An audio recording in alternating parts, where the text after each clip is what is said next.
Well, good morning. Good morning. Welcome to the center. Welcome to the center. We're all here on Mother's Day. Yes, we are for a wonderful service today. Yes, we love our mothers. Happy Mother's Day. And happy Mother's Day. Well, I think the bus is hot. Good.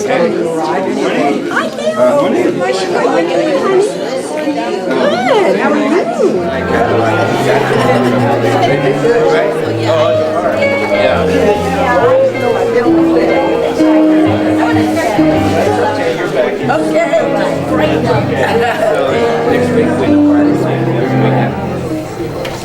Let's just get still.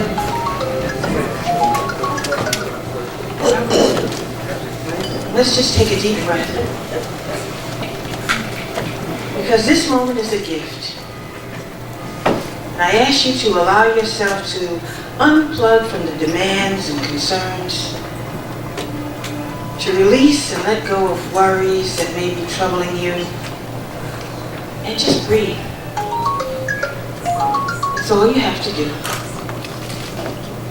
Just breathe. It really is as simple as that. Just breathe in and breathe out. Because just to breathe is holy, just to be it's divine. So allow yourself to tune into this peace of God. God's peace is moving through your mind, now quieting your thoughts, stilling all your inner chatter. God's peace is moving through your body now, dissolving away any worries, soothing any anxieties you may have. Just think peace, sweet peace, divine peace. Peace, be still. That peace that passes all understanding. Your heart beats in rhythm with the universe because God's peace is your peace. Serenity fills your soul and your mind is clearer now. Your heart is freer as you prepare to re-enter your day. Remember, you always carry the peace of God with you.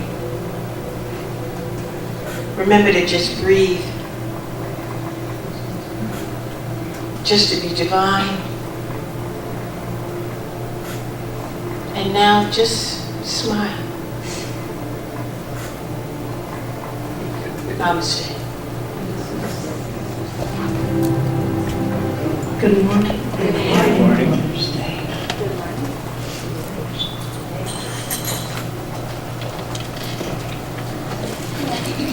What a beautiful morning.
as I invite everyone to relax and let's all take a deep breath in. Let it go. As I ask you to lower your eyes or close your eyes tonight,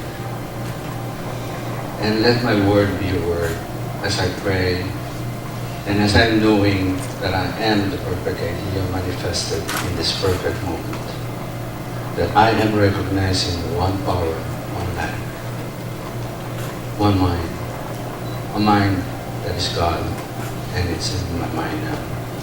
I know that each one of us is united in this mind, in this power that's backing up all, a power that is love, that is all joy, that is all peace, encompassing all that is. It's the God of my being.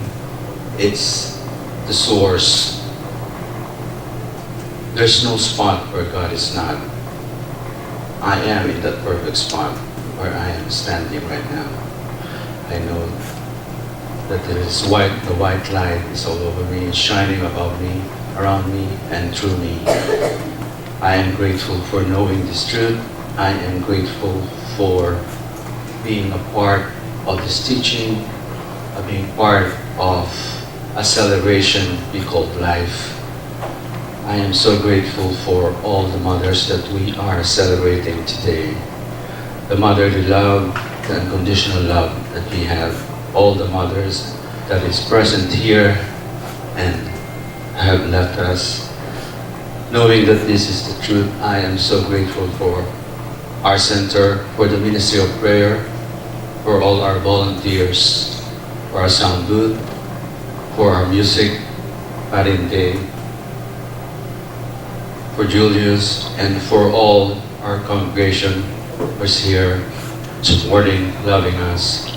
I'm so grateful for our dear Reverend Stacy, Reverend Cheryl, Reverend Dan, who has unconditionally supported, loved us, and supports us through all this time.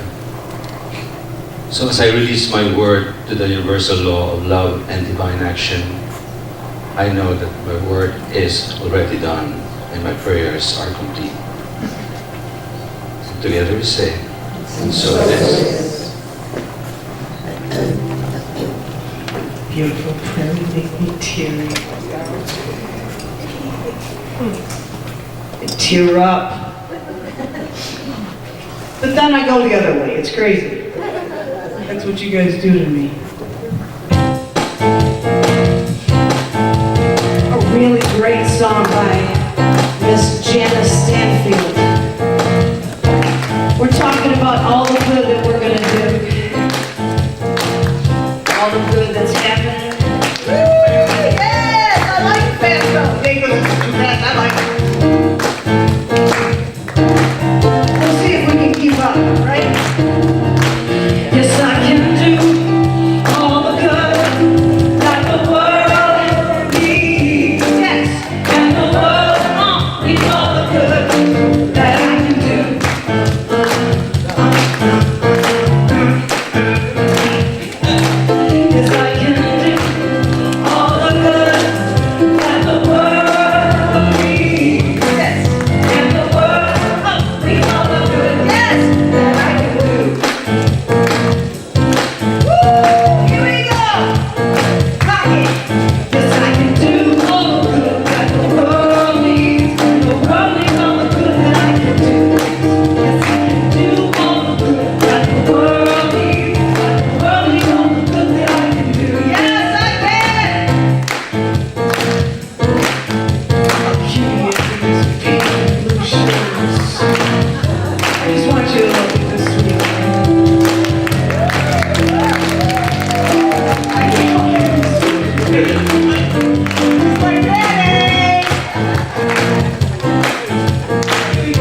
Miss Lauren Ballardini, Patty Howard, and Dave Marinelli.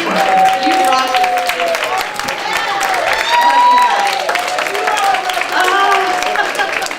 I am practitioner Lauren Ballardini.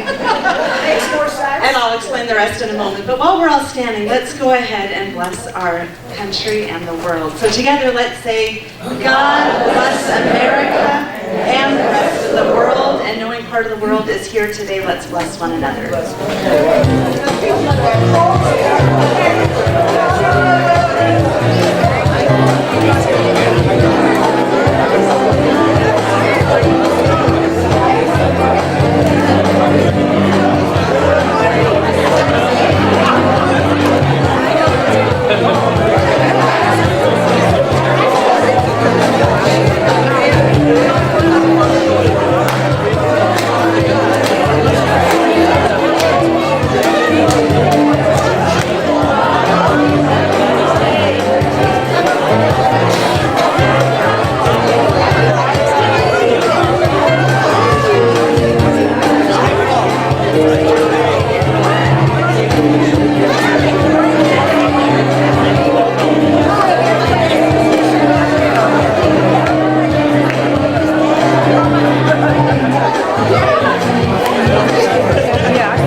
Just acknowledge all the moms today for Mother's Day. So if you are a mom, if you've been a mom, if you have nurtured or raised anything from a houseplant to a fur baby, stand up, baby.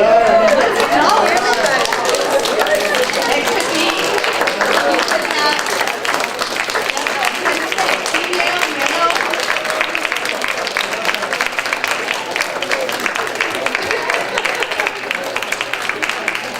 Wonderful. Happy Mother's Day. We are in for such a treat, and I'm so grateful for Reverend Dan and Patty and Dave. So happy Mother's Day, everyone. Thanks, Lauren. Happy Mother's Day.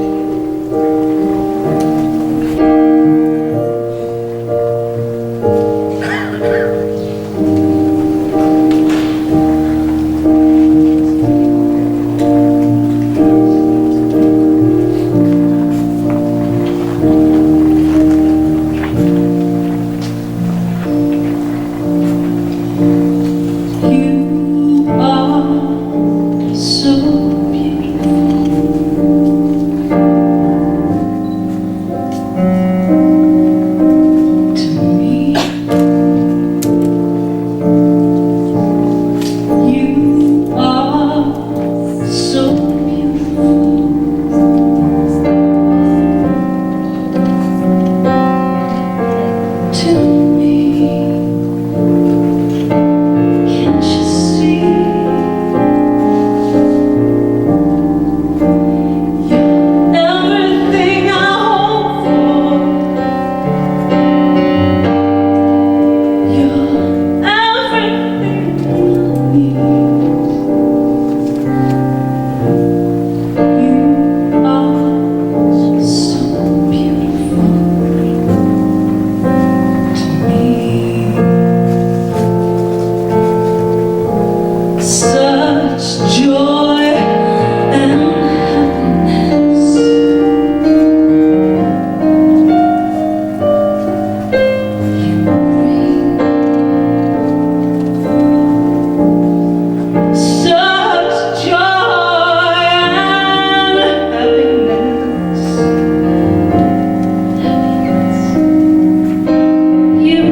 Good morning, mothers. Good morning. Happy Mother's Day.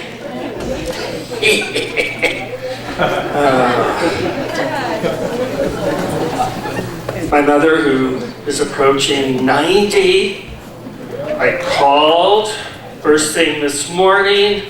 I said, "What are you doing?" She says, "I'm all ready, going to the gym." I go, "Mom, it's Mother's Day." "We never miss the gym." Wow, okay. Alrighty then. "I'm expecting that your father will have champagne waiting for me when I get home," she said. Lovely. All right. So, the title of our talk today is Cause and Effect. Now you know this is the stuff Red Dan likes, right? We're getting into what? The SOM, the science of the mind. And so what we teach here, the very fundamentals, the very foundation of the science of mind states this: what one thinks, what words one uses, and how one feels is really the spiritual part of who we are. The spiritual part of our infrastructure. And this spiritual part is used by a law in the universe. And this law, which we know, is invisible.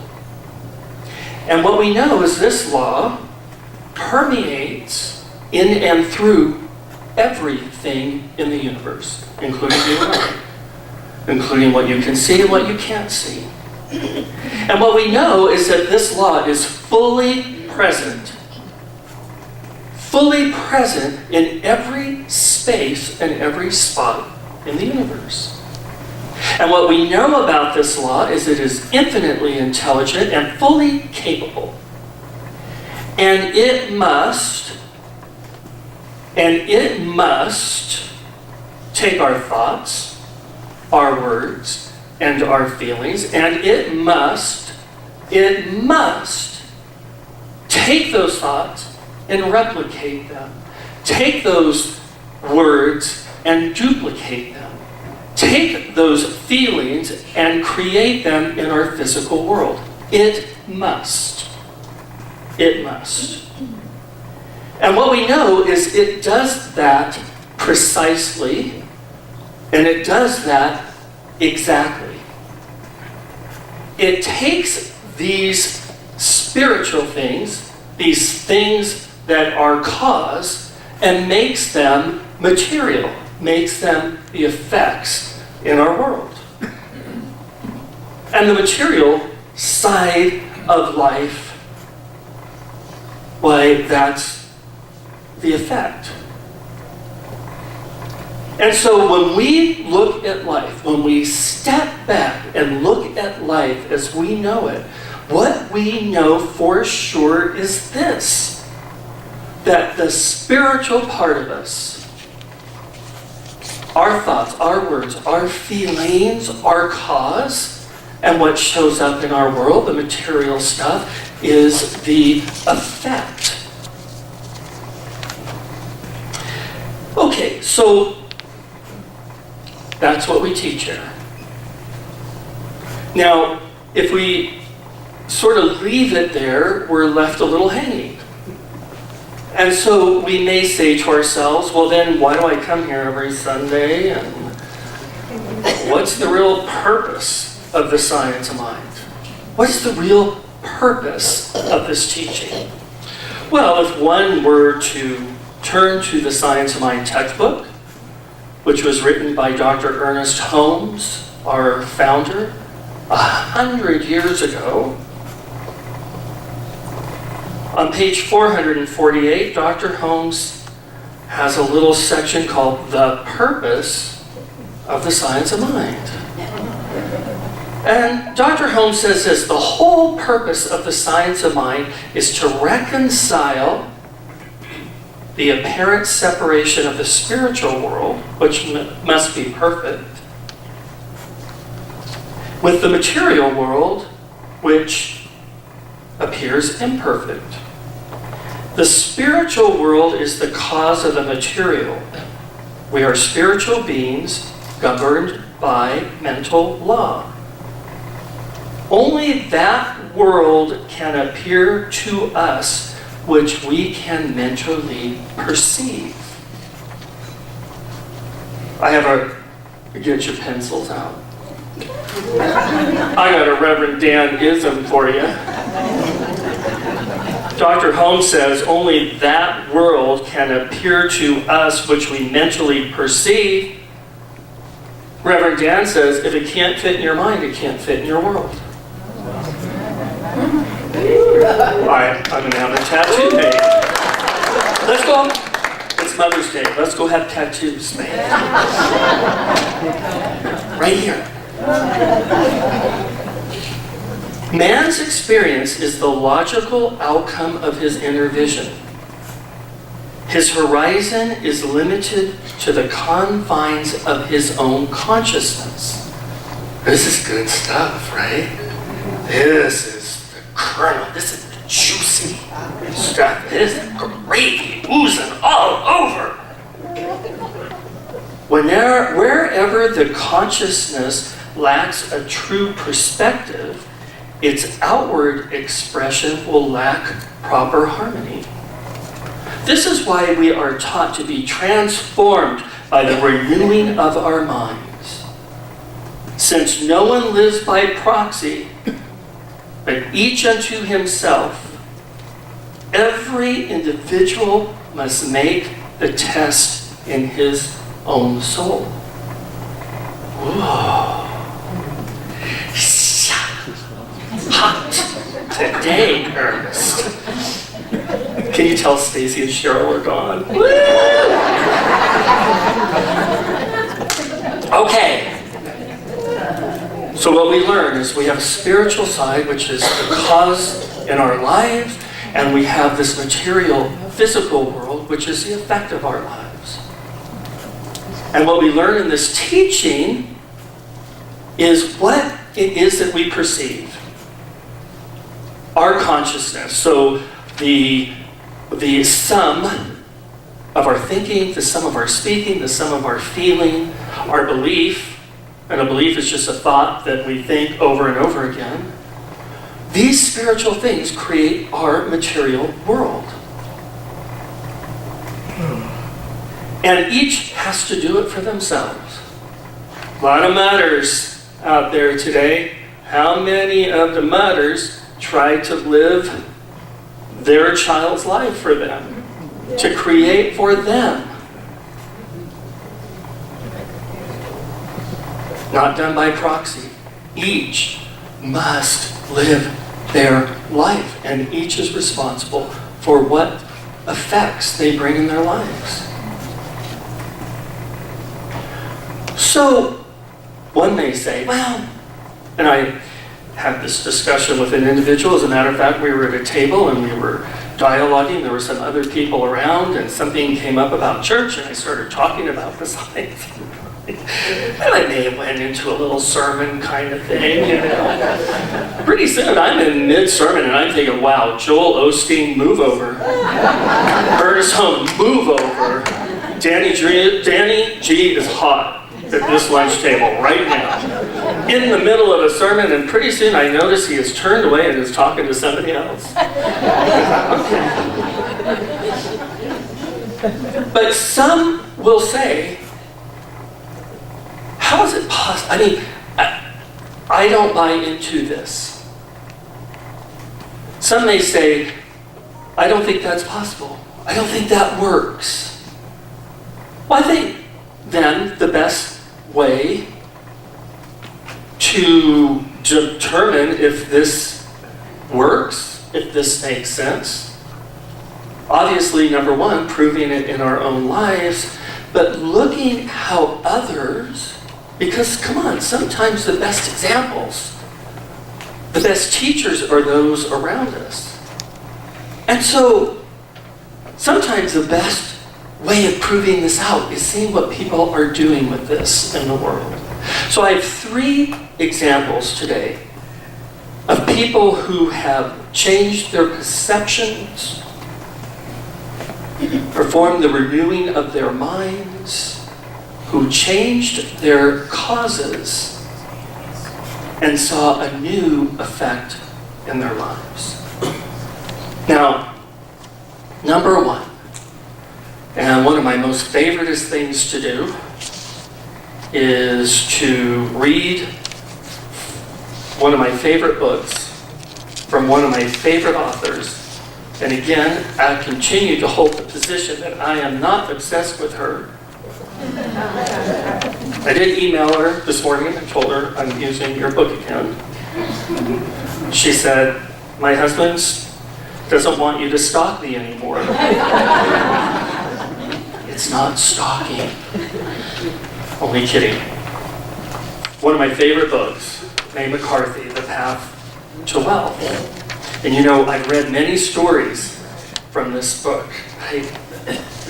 And what I like is the 3 examples are different in the sense that what they illustrate for us is that it can be used to create what we want in any area of our life.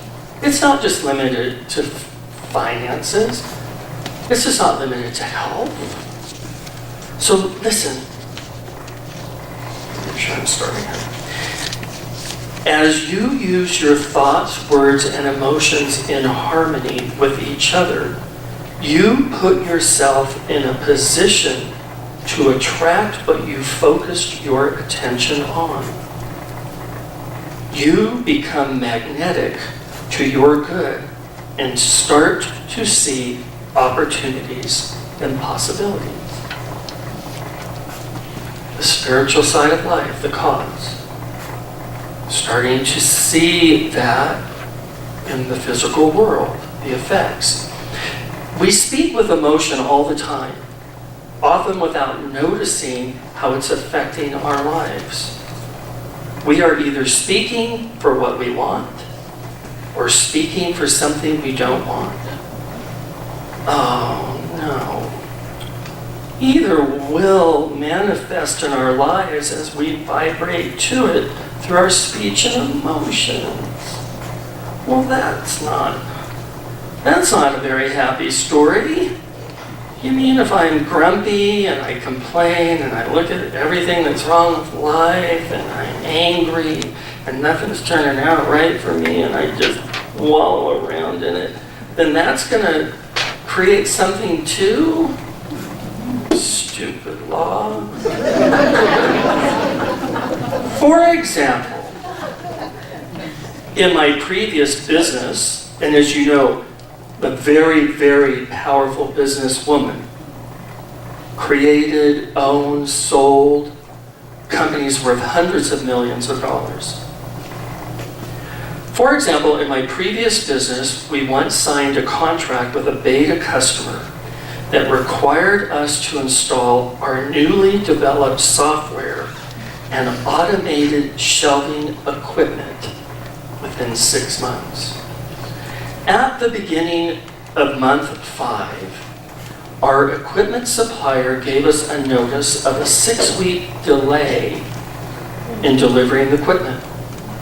I became nervous. Our customer could cancel the contract for this delay. Instead of focusing on the problem and attracting the outcome I didn't want, I began to use my spoken words to thank my CSO, Chief Spiritual Officer, that is her name for God. I began to use my spoken words to thank my CSO for creating an even better solution for all. Every time negative thoughts came to mind, I affirmed out loud that the all-knowing power of the universe as my CSO could turn this situation into something good. I proved once again to myself that I couldn't think negative thoughts while saying positive statements out loud. And remember, words are a thought in audio form, what May is actually saying here is, and it's been proven scientifically, the human brain can only think one thought at a time. So at any given moment, we're either thinking about what we want, or we're thinking about what we don't want. And according to the dumb book, the law will take that and create something with it in our lives. All right. Within 2 weeks of this practice, my software design engineer suggested that we modify our software to allow our solution to work with stationary shelving instead of only with automated shelving that was delayed by the supplier. We could also supply our customer with temporary stationary shelving so that they could operate on the date that we promised and then replace it with the automated equipment when it arrived. This solution not only helped our customer meet their deadline, it also allowed us to serve more of their locations that we had previously discounted as being too small and unable to afford the automated shelving.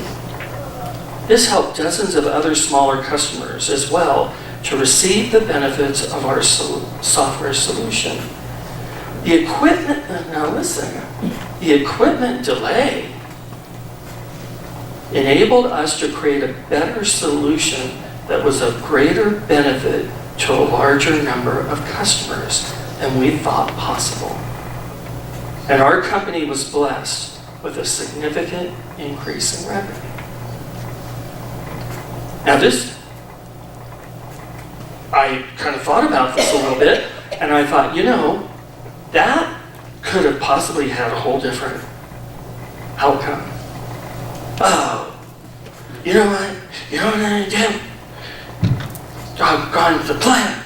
You know what, we need to sue them. We need to go to court, we need to go to battle, because we need all that energy in our lives. And then I guess we'll just have to call our customers and tell them we're delayed and then just wait for them to cancel the contract. And then I don't know, I'll have to lay people off and we'll all end up in cardboard boxes.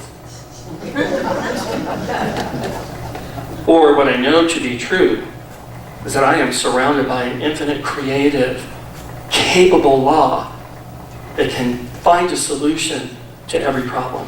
And what I know is that this law is at work right now and is finding a solution that's even greater than what we thought the original solution was. That's a very different energy.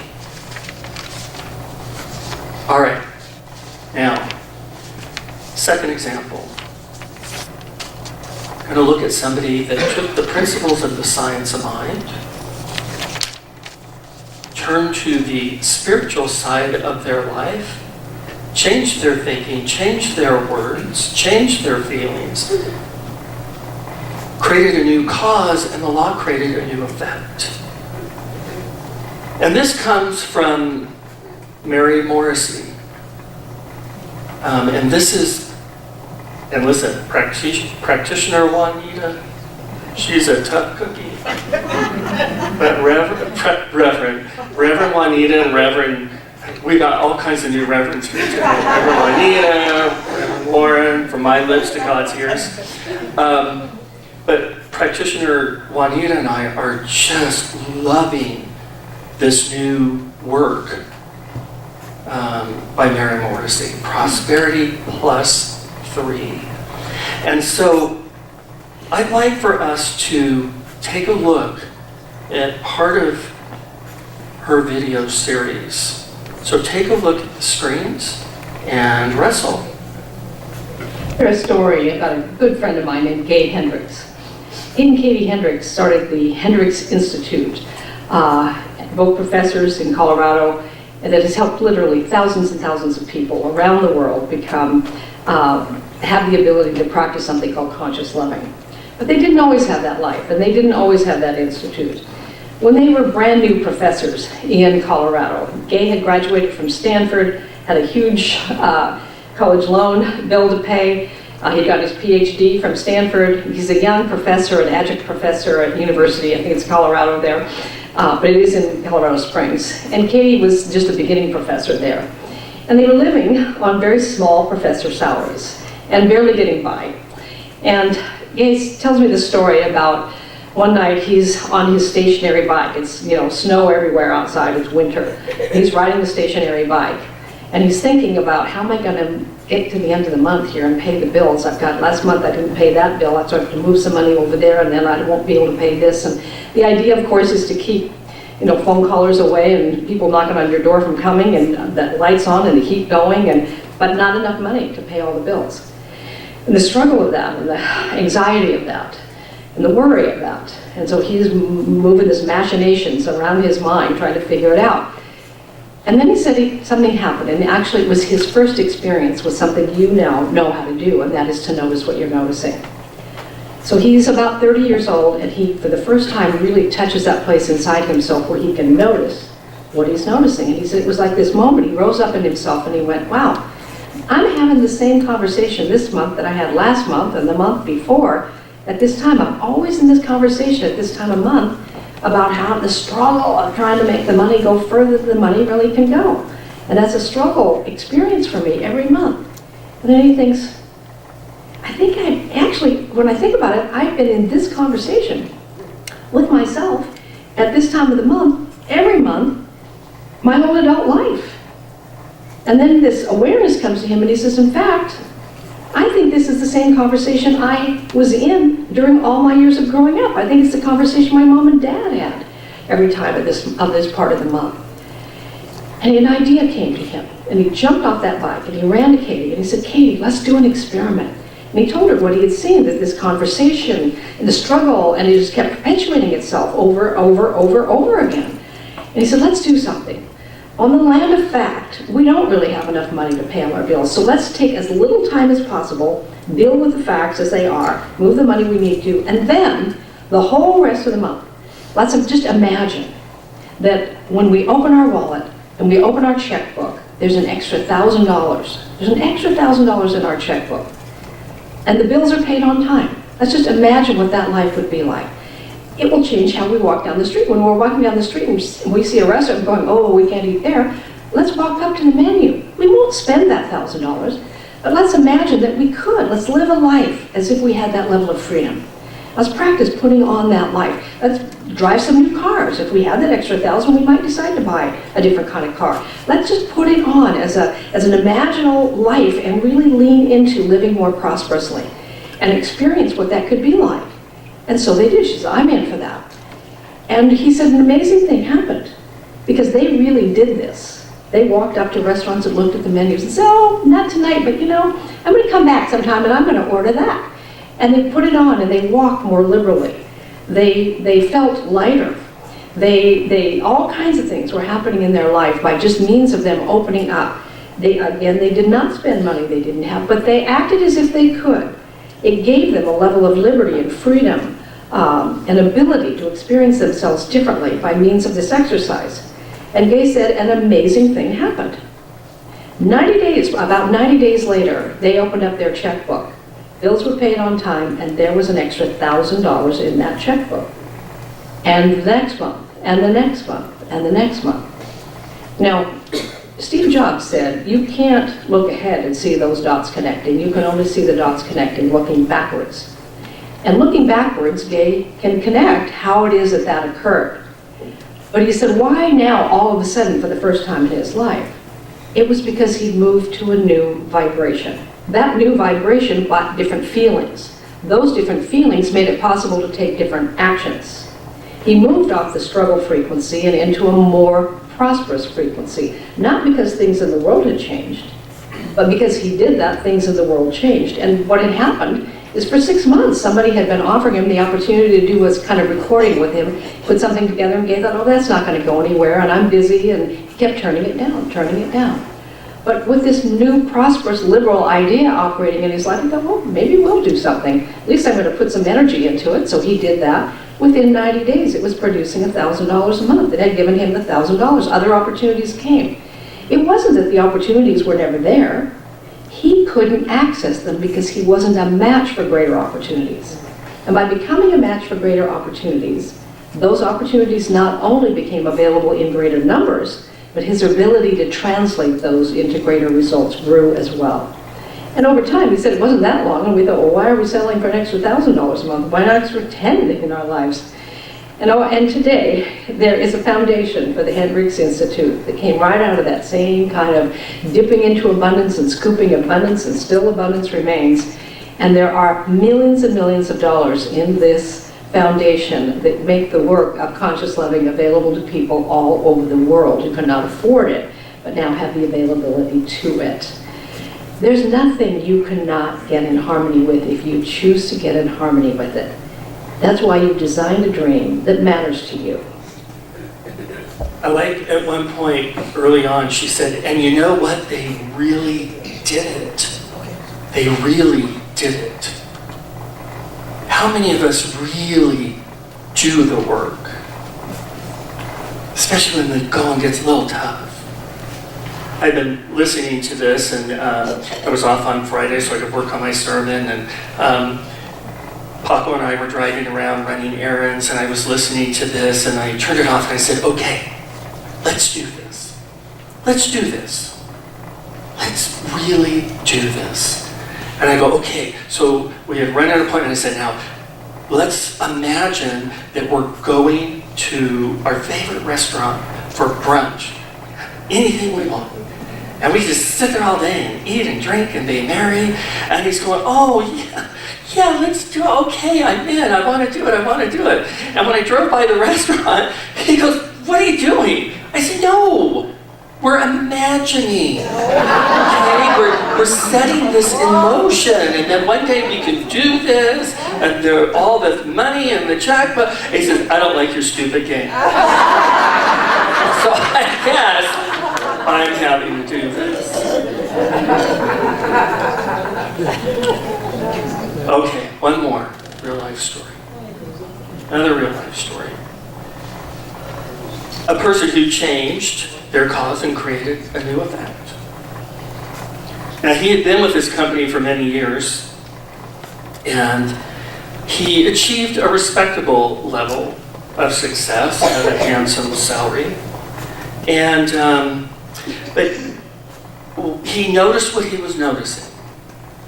And he noticed that he had this longing in his heart. And before retiring, he really wanted to take his career to another level. He wanted to achieve the success that he always knew was possible for him. And most importantly, he felt compelled. He felt like he really wanted to make a difference, a significant and a solid contribution to the company that had taken care of him for so many years.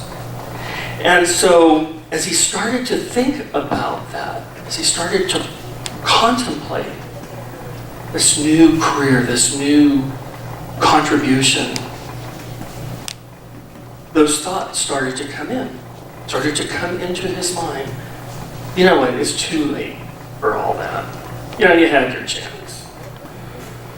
There's a new generation emerging in the workforce, and they are nimble and technologically savvy, and they have no fear, and they will eat you for lunch.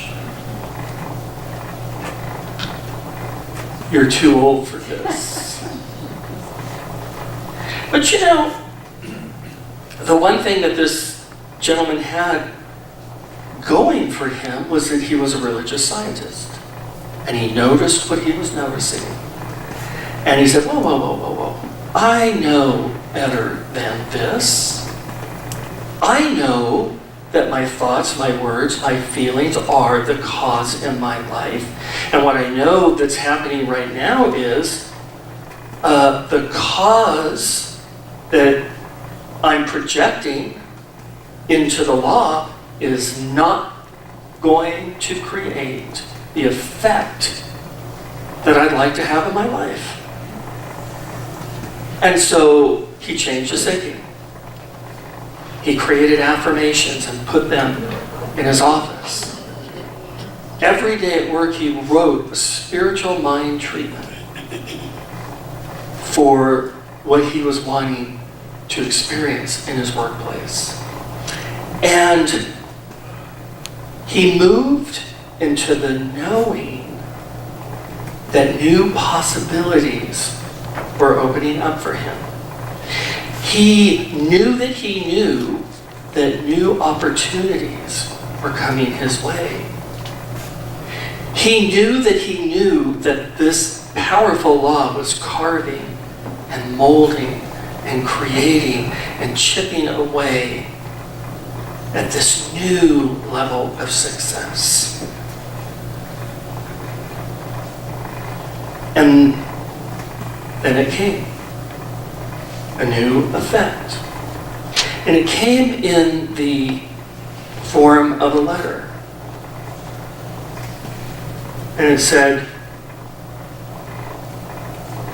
Dan Jerome, Manager of Business Systems. Dear Dan, congratulations on being chosen as a participant in NV Energy's Core Leadership Development Program. You play a pivotal role in the company's success, and we are committed to your growth and development. To deliver a secure and sustainable energy future, we must work together and contribute our personal best. Through the Core Leadership Development Program, we will provide you with additional support that will help create a collective mindset of excellence. This program is tailored specifically to the requirements of our leaders, and you will learn practical strategies and develop skills that will help us all succeed. I encourage you to make the most of this opportunity and take full advantage of the program. As with everything we do, we achieve the best results when we work together. Respectfully, Doug Cannon, President and CEO.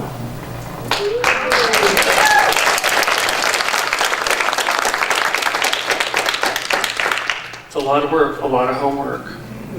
And I said to my boss, I said, am I expected to do my job and do this? Up to you, it's your career. So in life, when we create these new effects and the opportunities and the possibilities are handed to us, we get to choose if we're going to take the action. Now, and by the way, at the first class, we were told, there were 30 of us, and we were told, by the way, just so you understand, you are not broken. We're not here to fix you. We just believe that you can help take this company into the future. And if any of us know what's happening in the energy sector, that whole world is changing. You won't know what a power plant is 20 years from now, right? And then it came. A new effect in the form of a phone call from the company's corporate communications department and said, hey, a decision's been made and it comes with some recognition and a tremendous amount of responsibility. Russell?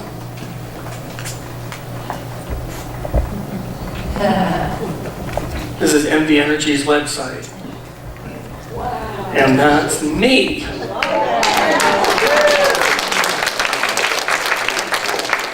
With a labradoodle that doesn't belong to me.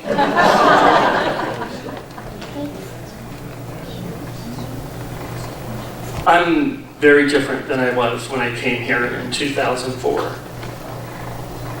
And but literally threw myself into this teaching. This is not about bragging. This isn't about being full of myself. It isn't about Reverend Dan standing up here. It's not.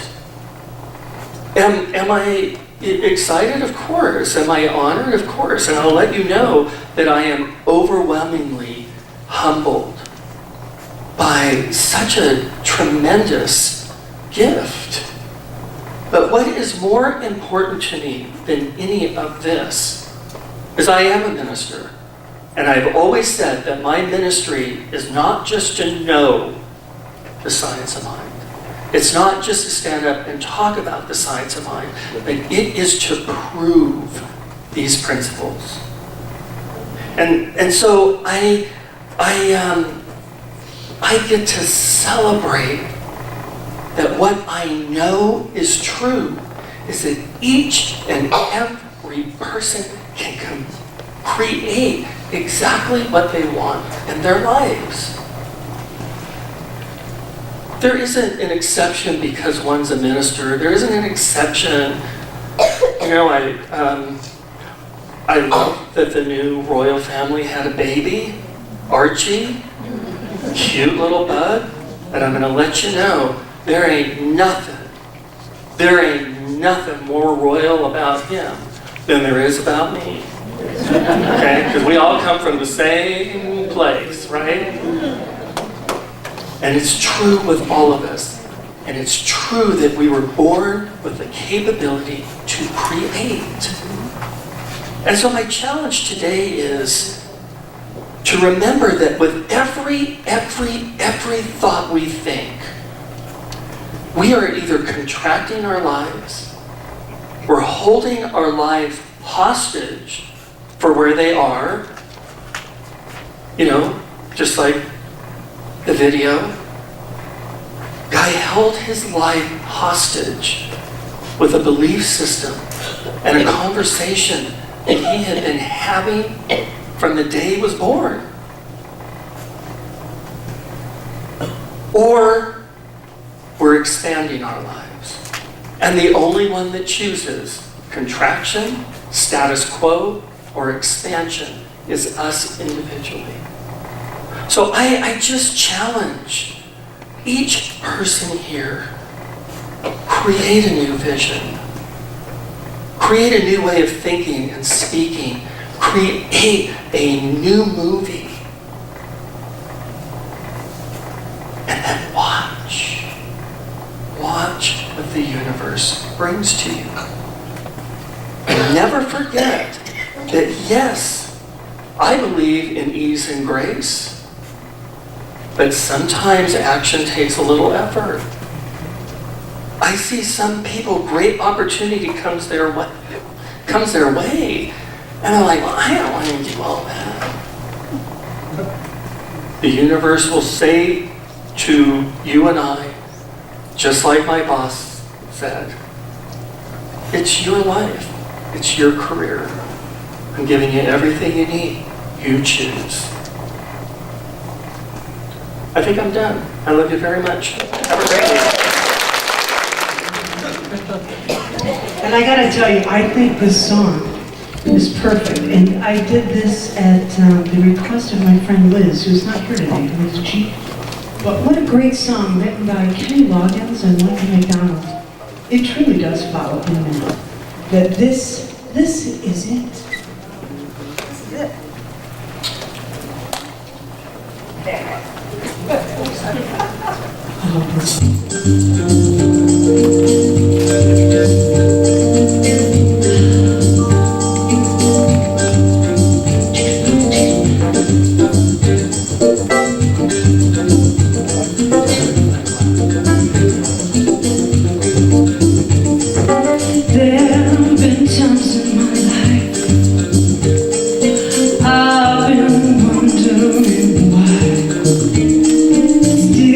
Somehow I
our ministers, our visiting ministers, any visiting practitioners to come forward as we pray out. Our Ministry of Prayer team to come on up.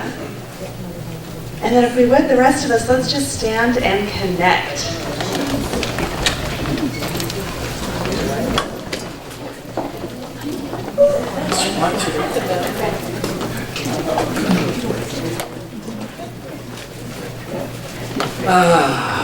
So take a deep collective breath.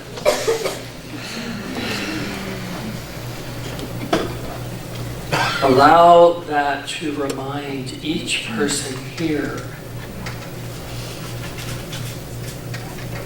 that we share the same air, we share the same breath. And that reminds me that there is only one. The only thing that's happening here is God. That one power, that one presence, that one infinite divine mind, that one love, that one life. And I know that that life is my life now. And so what I know to be true for me, I know to be true for each and every person in this room. That each person here is that one life being expressed in a radically and beautifully unique way. And so as I stand in the truth of who and what I am, I just declare right here and right now that from this point forward, I notice what I am noticing. I think about my thinking, and I choose to think thoughts that are expansive, that are positive, that are loving, that are success and joy and peace. And what I know is that every moment that I do that, I remember that there is a law that takes that and creates something in my world. And so I celebrate from this point forward that everything in my world reflects more, reflects positivity, reflects love and peace and joy. And so I give thanks. I give thanks knowing how it all works. And I give thanks that each and every person here moves into the world. I know that each person is guided and guarded, is protected and provided for. And I know that each person has the best week so far. And so now I take each word that has been spoken, I release it into this powerful law. I know that it is already done. So I let go, I let God, and I enjoy the ride. And together we say, and so it is. How great. Yes, there is peace on earth, and now it begins with me. Yes, there is peace on earth, a peace that was meant to be. With God as our power, love was all